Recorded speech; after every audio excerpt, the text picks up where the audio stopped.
this fantastic program called the European Patient Ambassador Program. It can be found at the link below, elearning.epaponline.eu. We've partnered with the European Patient Ambassador Program to bring you an online training program for anyone who's interested in learning more about becoming a patient advocate. There's different sections. So there's a section on becoming better informed. There's a section on improving public awareness, a section on improving treatment and care, a section on supporting research and development, a section on influencing policy, a section on working with the media, and a section on participating in healthcare conferences. And you can do it in your own time. There's little quizzes, and you can do as much or as little as you want, and it's free. And yes, it's available at elearning.epaponline.eu. And we really encourage anyone who's interested in stepping up to become a more active patient advocate to do this course and get certified as well, because we really think it's really useful. And there's one particular segment which is quite useful and relevant to our activities this year. So if we go on to the next slide, it is this section on influencing policy here.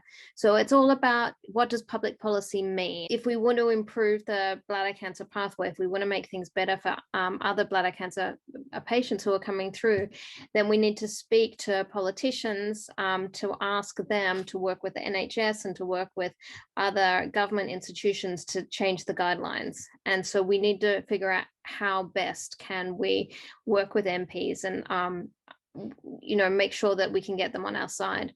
And it's got a lot of tips and tricks here for working with MPs and how to make these policy asks as well. So we really want to make sure that now that Fight Bladder Cancer has these policy recommendations, we need to actually make sure that they're implemented. And there's a really great training course about that at elearning.epaponline.eu. So so we've got the theory, which is on the European Patient Ambassador Program, and then we've got some more practical activities as well that we would love to engage with you on. So if we go to the next slide, there's a fantastic website called They Work For You. And if you go to this website, you can type in your postcode and you can find out exactly who your representatives are, whether you're in England, Wales, Scotland, or Northern Ireland. And you can find out who are the people responsible, that you're paying for who are working as politicians. And you can type it in and it can tell you how they've voted and what issues they're interested in. So this is a very easy way to find out who your representatives are in Parliament. And then if we go on to the next slide, one of the things here that we have is we would really love to work with you to send for you, if you wish to send perhaps an email or a letter to your representative in Parliament. And it could say something like this. It could say, as your constituent, I'm writing to ask for your support for Bladder Cancer Awareness Month in May, an annual campaign to raise awareness of bladder cancer. It's led by the UK, and is led in the UK by the charity Fight Bladder Cancer. I was diagnosed with bladder cancer in this year, and then you can tell your story. There are over 20,000 people diagnosed with bladder cancer every year in the UK. I would be grateful if you would demonstrate your support by, for example, tweeting your support for Fight Bladder Cancer Awareness Month, blowing some bubbles on the 31st of May, emailing info@Fight Bladder Cancer to register your support. You can have some other ideas here. Thank you for taking the time to read my email or read my letter. I look forward to your response. Yours sincerely. And so, we really encourage you to write something like this. And it's a very gentle way to engage with your representative, because you're not, at this stage, you're not asking much. You're just saying, show your support. And then we can build a list of MPs who are interested in bladder cancer. And then we can begin to build these relationships with them, and then hopefully work with them throughout the years to really help them become bladder cancer champions. Also, Lydia, as well, from a person who's doing that course, it's really interesting.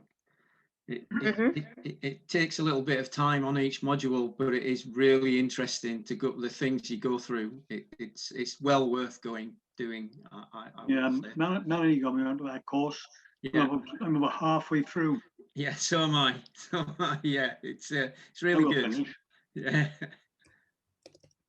Fight Bladder Cancer is a charity that is really governed and led and inspired by bladder cancer patients. It's by bladder cancer patients for patients as well. So we really see this movement of growing these patient advocates, people like you who just really want to make life better for other bladder cancer patients, as well as the future and the lifeblood of the charity. So we just want to have as many conversations with you as possible about how we can really build this into a movement of people talking about their own experiences and campaigning for changes throughout the system. I mean, there's a hell of a lot of work to be done, and listening to what everybody was saying, I think we've all got quite a lot of stories behind us, and there are people who have had a really straightforward time, and that's fantastic, and it doesn't take away any of their determination to make a difference. But I think, when you've been treated so poorly over maybe a long time, like I know a couple of us, it's taken years. And as Anita was saying, it's not just the physical side, it destroys you mentally as well.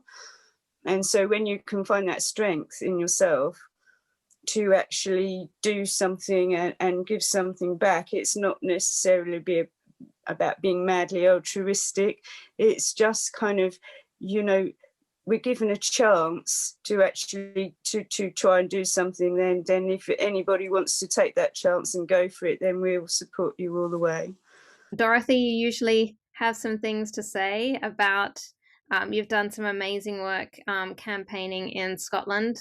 And it was a cross-party thing, which was really good, because the person who did the motion was Conservative, the person who asked him to do the motion was Lib Dems, and so it wasn't sort of just one party, it was all the parties in the Scottish Parliament took part.